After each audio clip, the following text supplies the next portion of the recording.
ভাইয়া আমি আর কলেজে যেতে পারবো না। সিরাজ আমাকে প্রত্যেকটা দিন ডিস্টার্ব করে, আজকেও আমার হাত ধরে টান মারছে। আমি আর নিতে পারতেছি না, তুমি আর আমাকে পড়াশোনার কথা বইলো না। তুই করে যা, আমি দেখতেছি বিষয়টা। আজকে অবশেষ। এই কিরে, তুই পাগল মতো এইভাবে কোথায় ছুটছিস? কি হয়েছে তোর? তুমি সরে আলে সামনে থেকে। কি হয়েছে বলতো আমাকে।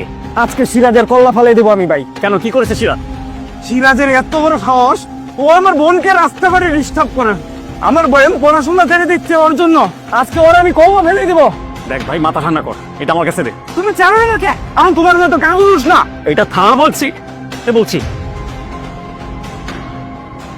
মাথা ঠান্ডা কর, মাথা গরম করে কোনো কিছু করা যাবে না। ও তোর বোন, আমার বোন না? হ্যাঁ, তোর যেরকম কষ্ট হচ্ছে আমার লাগছে না কষ্ট? কি করবি তুই এখন? ওর কল্লা ফেলে দিয়ে সব সমাধান হয়ে যাবে? থানা পুলিশ করে সব সমাধান হয়ে যাবে? রাগের মাথায় কোনো কিছু করা ঠিক হবে না, রাগের মাথায় কোনো কিছু করা ভালো হবে না, এটা বিপরীত হবে। ও যদি আমার বোনের পড়াশোনা বন্ধ হয়ে যায় সেটা আমি দেখবো। তুই যা, যা বাড়িতে যেতে বলছি, যা, আমি দেখতেছি বিষয়টা, যেতে বলছি, যা। সিরাজ ভাই, আমি তো পায়ে ধরে মাপ চাইতেছি ভাই, তুই আমার বোনটারে ডিস্টার্ব করিস না ভাই। ভালো চিকিৎসা না পায় বাবা মারা গেছে, এই জন্য আমরা ভাইরা মিলে সবাই স্বপ্নে দেখতেছি আমার বোনের আমরা ডাক্তার বানাবো। আমার বোন এখন তোর জন্য পড়ালেখা ছেড়ে দিতেছে। দেখ ভাই, তোরও তো ঘরে বোন আছে, আজকে আমার জায়গায় যদি তুই থাকতি তাইলে তোর কেমন লাগতো কত ভাই।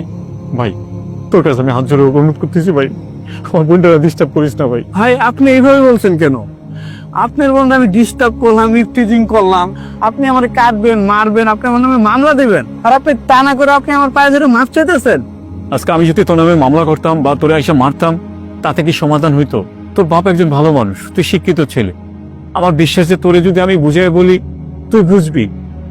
তুই আমার বোনের পিছনে আর ঘুরিস না ভাই, প্লিজ। আপনার ব্যবহারে আমার জ্ঞান চক্ষু খুইলা গেল। ভাই আমি কথা দিচ্ছি, আপনার বোনকে আমি আর জীবনও ডিস্টার্ব করবো না। ভাই এই যে মাথা ছুঁয়ে কসম কাটছি, আপনি নিশ্চিত থাকেন ভাই। ঠিক আছে ভাই, খুশি হলাম তোর কথা শুনে।